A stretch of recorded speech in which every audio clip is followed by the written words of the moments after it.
নমস্কার, আমার নাম রূপা রায়। আমি তেলিয়ামুড়া ডিএস মোটরে একজন কাস্টমার কেয়ার এক্সিকিউটিভ হিসেবে আমি কাজ করছি। স্যার, আপনার নামটা কি আছে আমি কি জানতে পারিনি? আমার নাম শ্রীপাদ দেবনাথ। আপনার অ্যাড্রেস? মোহরটিলা। এখন বর্তমানে আপনি হিরোর কোন মডেলটা চালাইতেছেন? কোন চাইতে কিনা হয়েছিল? DS motor. কতদিন হয়েছে? 5 বছর। আজকে কোন জায়গাতে আইছেন? আজকে তেলিয়ামুড়া ডিএস মোটর আইছি। কিসের লিগে আইছিলেন? সার্ভিসিং এর জন্য। যখন আজকে আপনার মোটরসাইকেলটা নিয়ে আমাদের এখানে আইছিলেন, আমাদের এখান থেকে আপনারা টেকনিশিয়ান সুপারভাইজার আপনারা ওয়েলকাম জানাইছিনি? জানাইছে।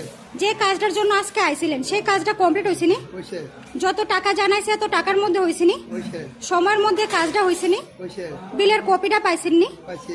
আজকে তো আপনি বুকিং রেখে আইছিলেন, আসার পরে আপনার একটা লাকি ড্র খেলায় নিয়ে হয়েছিল, ওই লাকি ড্রর মধ্যে আজকে কি পাইছেন? ওই তো মানে একটা টিফিন পাইছি। না, আর লাকি ড্রর মধ্যে ইঞ্জিন অয়েল ইঞ্জিনিয়ার পাইছি। 20 টাকা ডিসকাউন্ট। 20 টাকা ডিসকাউন্ট। আচ্ছা, তো আমাদের এখানে আসার পরে আপনার একটা খাওয়ার একটা কুপন দিছিল, পাইছেন তো? না পাইছি। আজকে আপনার মোটরসাইকেলের যে টেকনিশিয়ানের কাজ করছে ওই কাজটা যদি আপনার কাছে ভালো লাগে, উনার একটা নাম্বার দিতে লাগে। ভালো লাগলে 9 দিতে পারেন বা 10, আর মোটামুটি ভালো লাগলে 7 বা 8। কত দিবেন? 10। আজকে আপনার মোটরসাইকেল একটা পূজা দেওয়া হয়েছে, কিরকম লাগছে? যদি আপনার ভালো লাগে তো আপনি আপনার বন্ধু বান্ধব বা আত্মীয় স্বজনের কাছে জানাবেননি আমাদের ডিএস মোটর থেকে নতুন সাইকেল কেনার লিগা। আজকের কাজটা যদি আপনার কাছে ভালো লাগে ওই